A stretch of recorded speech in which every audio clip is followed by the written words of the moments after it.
Happy Sunday. যদিও আজকের সকালটা আর 5টা দিনের সকালের মতোই আমার শুরু হয়েছিল, কারণ আমার হাজব্যান্ডের আজ বেশ কয়েকটা দরকারি কাজ থাকার জন্য একটু সকাল সকাল বেরিয়েছিল। তখন হয়তো 7টা 7:30, আর ওকে আমি তখন ব্রেকফাস্ট বানিয়ে দিয়েছিলাম। তো সেই জন্য আমি ভাবলাম আমি 7টা থেকে উঠে তো কোনো লাভ নেই, আমাদের খেতে খেতে দুপুরবেলা অনেকটা দেরি হবে।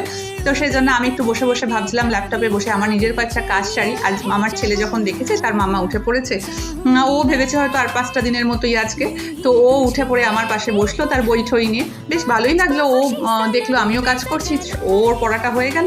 আর কালকে রাত্রে আমি একটু বিউলির ডাল ভিজিয়ে রেখেছিলাম, আর চালের গুঁড়িটা আমার কেনা, যেটা গণেশের যে চালের গুঁড়িটা হয়, তার সাথে টক দই আর একটু স্বাদ মতো একটু নুন দিয়ে একটা ব্যাটার বানিয়ে নিয়েছিলাম। ব্যাটারটা একটু জমাট হয়ে গেছিলো, কারণ সকালবেলা আমার হাজব্যান্ড বেরোনোর সময় আমি ওটা বানিয়েছিলাম আসলে।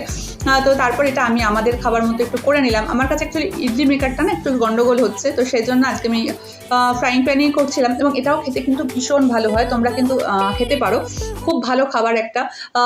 তো খেতে পারো, বাচ্চারাও তো ইডলি খেতে খুব পছন্দই করে, আমার ওদের এটাও ভালো লাগবে খেতে, কারণ মোটামুটি একই স্বাদটা আসে। একটু আমি একটু তেলটা খালি একটু পরিমাণটা বেশি দিয়েছিলাম।